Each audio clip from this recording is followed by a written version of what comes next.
उस अप्रोच सड़क को काटा गया। पुल नहीं टूटा, उसका संपर्क पथ टूटा। 3 ऐसे मामले हैं जिनमें वह वांटेड हैं। कुछ लोगों का मानसिक संतुलन बिगड़ गया है और वो हर छोटी बात में एफआईआर कराते रहते हैं।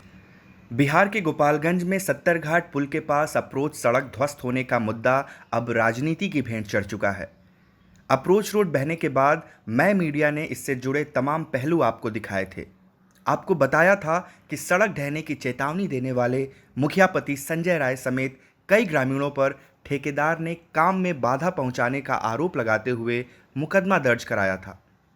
मैं मीडिया ने मुखियापति के चेतावनी देने वाला वीडियो भी आपको दिखाया था, जिसे बाद में नेता विरोधी दल तेजस्वी यादव ने भी शेयर करते हुए सरकार की कार्यशैली पर सवाल खड़े किए थे। हालांकि सत्ताधारी दल जेडीयू के नेताओं ने संजय राय की कुंडली निकालते हुए दावा किया था कि उस पर पहले से ही कई आपराधिक मामले चल रहे हैं। उनका दावा था कि पुलिस संजय राय को पिछले मामलों में ढूंढ रही है, लेकिन संजय राय ने अपने ऊपर एफआईआर दर्ज होने के मामले में स्थानीय जेडीयू नेता और पूर्व विधायक मंजीत सिंह पर आरोप लगाए थे। मैं मीडिया को इस बात की जानकारी पहले से ही थी कि संजय राय स्थानीय बीजेपी विधायक मिथिलेश तिवारी का करीबी है, लेकिन जिस तरह से जेडीयू उस पर हमलावर है, उसको देखते हुए यह साफ हो चुका है कि गोपालगंज में अप्रोच रोड बहने के मामले में जेडीयू और बीजेपी अब आमने सामने आ चुके हैं। जेडीयू जिस मुखियापति को दुर्दांत अपराधी साबित करने पर तुली हुई है, स्थानीय बीजेपी विधायक अब उसके बचाव में उतर आए हैं। विधायक ने पुलिस पर हमला और सांप्रदायिक दंगा के आरोपित मुखियापति को फंसाने के आरोप लगाते हुए उसे निर्दोष बताया है। बीजेपी नेता ने कहा कि सत्तरघाट पुल के 2 किलोमीटर गोपालगंज की तरफ एक माइनर ब्रिज का संपर्क पथ टूटा और उसको लेकर विपक्ष ने पूरे देश में हाय तौबा मचाया, जबकि वास्तविकता यह है कि पुल टूटा ही नहीं, सिर्फ उसकी अप्रोच रोड टूटी है। इसमें अधिकारी और संवेदक दोषी हैं जिन पर कार्रवाई हर हाल में होनी चाहिए। विधायक ने इसके लिए सरकार पर दबाव बनाने और सरकार के उच्च अधिकारियों से बात करने की भी बात कही। विधायक ने आरोप लगाया कि मुखियापति पर जो एफआईआर दर्ज हुई है वो स्थानीय संवेदक ने एक राजनेता के दबाव में की है, जबकि मुखियापति संजय राय सिर्फ संवेदक को कुछ सुझाव दे रहे थे। उसी को लेकर भगदड़ हुई और उन पर एफआईआर दर्ज करा दी गई।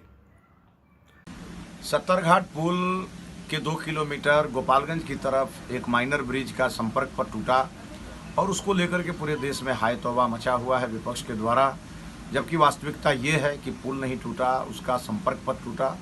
और फर्स्ट डे से मैं कह रहा हूँ कि इसमें अधिकारी संवेदक दोषी हैं और उन पर हर हाल में कार्रवाई होनी चाहिए और इसके लिए मैं सरकार पर दबाव भी बनाऊंगा और सरकार के उच्चस्थ लोगों से मेरी बात भी हुई है। उन लोगों ने मेरे बात का समर्थन भी किया है और उस पर जांच करने के लिए स्वयं विभाग के प्रधान सचिव भी आए थे, जो अपनी रिपोर्ट माननीय मुख्यमंत्री जी और माननीय मंत्री जी को देंगे।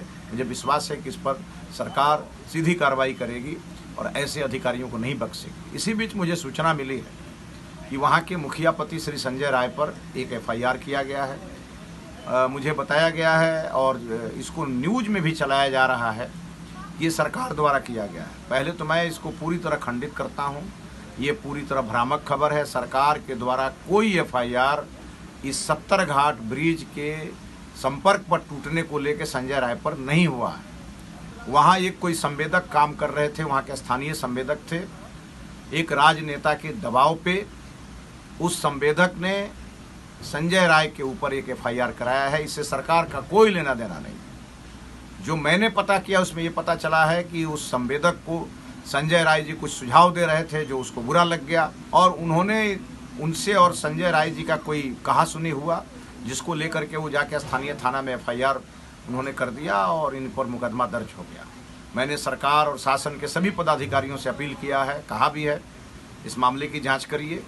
कोई जनप्रतिनिधि अगर किसी संवेदक को किसी प्रकार का सुझाव देगा तो इसका उपाय कतई एफआईआर नहीं हो सकता है। लेकिन कुछ लोगों का मानसिक संतुलन बिगड़ गया है और वो हर छोटी बात में एफआईआर कराते रहते हैं। मैं इन सब चीज़ों से कोई इत्तेफाक नहीं रखता और मैं पूरी तरह इन सब चीज़ों की घटना की मैं निंदा करता हूं। और एक बात मैं स्पष्ट करना चाहता हूं, एक एफआईआर वहां जरूर सीओ ने कराया है और वो इसलिए हुआ है कि लॉकडाउन में प्रदर्शन हो रहा था इसको लेकर सीओ ने एफआईआर कराया है। दूसरी तरफ जेडीयू के प्रदेश महासचिव और बैकुंठपुर के पूर्व विधायक मंजीत सिंह ने मुखिया पति को वांटेड बताते हुए उनकी गिरफ्तारी की मांग की है। मंजीत सिंह के मुताबिक सरकार को बदनाम करने के लिए जानबूझकर अप्रोच सड़क काटी गई। जेडीयू नेता ने कहा कि संजय राय एक अपराधी है, विस्फोटक रखने और पुलिस पर हमला जैसे कई मामलों में वांटेड है। अप्रोच रोड बहने के पहले और बाद में वो वीडियो बना रहे थे। इस मामले में उनकी जल्द से जल्द गिरफ्तारी होनी चाहिए। 70 घाट पुल ध्वस्त नहीं हुआ, बल्कि 70 घाट से 2 किलोमीटर दूर जो पुलिया था, उस पुलिया का अप्रोच वो कटा। और अप्रोच कटा नहीं, बल्कि एक राजनीतिक षड्यंत्र के तहत उस अप्रोच सड़क को काटा गया सरकार को बदनाम करने के लिए, जिस मामले में पुल निर्माण निगम के अधिकारियों ने प्राथमिकी दर्ज की है, अंचलाधिकारी ने प्राथमिकी दर्ज की है, और एक अलग से जो संवेदक काम कर रहे थे उस पुलिया को बचाने के लिए उन्होंने अलग से काम किया है। जहां तक संजय राय का सवाल है, वह एक अपराधी हैं, उन पर 6 मामले, विस्फोटक जैसे मामले, उत्पात अधिनियम जैसे मामले, पुलिस पर हमला जैसे मामले में वो आरोपी हैं। और हमारे संज्ञान में जो बात है, 3 ऐसे मामले हैं जिनमें वह वांटेड हैं, उन पर आपराधिक मामले हैं, और वह खुलेआम वो पुलिया ध्वस्त होने के पहले, उसके अप्रोच ध्वस्त होने के पहले वीडियो बना रहे थे, उसके बाद उन्होंने वीडियो जारी की है।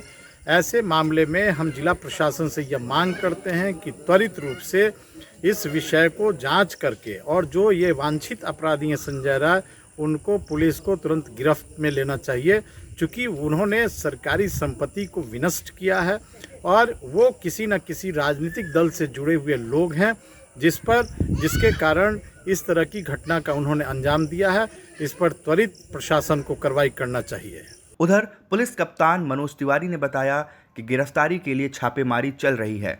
इस कांड में पहले ही कई लोग गिरफ्तार किए जा चुके हैं और मुखिया पति की भी जल्द गिरफ्तारी होगी। हालांकि उन्होंने पुलिस पर किसी तरीके का राजनीतिक दबाव होने से इनकार किया। गिरफ्तारी के लिए छापेमारी चल रही है और पहले भी गिरफ्तारी के लिए उसमें कई लोग गिरफ्तार हुए हैं, उनकी गिरफ्तारी जल्द सुनिश्चित की जाएगी। ऐसा नहीं राजनीतिक दबाव के कारण गिरफ्तारी नहीं हो रही? ऐसा कोई राजनीतिक दबाव पुलिस के कार्यशैली पर नहीं होता है। जो होता है एज पर एविडेंस हम लोग कार्रवाई करते हैं। गोपालगंज के मुद्दे पर जिस तरह से बीजेपी और जेडीयू आमने सामने आए हैं, उसके पीछे आने वाले विधानसभा चुनाव में होने वाली सीट शेयरिंग का गणित बड़ा कारण है। दरअसल पिछले विधानसभा चुनाव में ये सीट बीजेपी के मिथिलेश तिवारी ने जीती थी। तब जेडीयू महागठबंधन का हिस्सा था और उसके प्रत्याशी मंजीत सिंह को हार का मुंह देखना पड़ा था। अब बीजेपी और जेडीयू साथ हैं। ऐसे में जेडीयू प्रत्याशी को ये डर सता रहा है कि कहीं ये सीट बीजेपी के ही पास न रह जाए, जबकि बीजेपी प्रत्याशी को लग रहा है कि सीट शेयरिंग की नई गणित में कहीं उनकी सीट हाथ से न निकल जाए। फिलहाल इस सीट पर बीजेपी का दावा मजबूत नजर आ रहा है, लेकिन जिस तरह से दोनों राजनीतिक दलों के बीच शह और मात का खेल चल रहा है, उससे इतना तो साफ है कि इन्होंने आपदा को अवसर में ज़रूर बदल लिया है।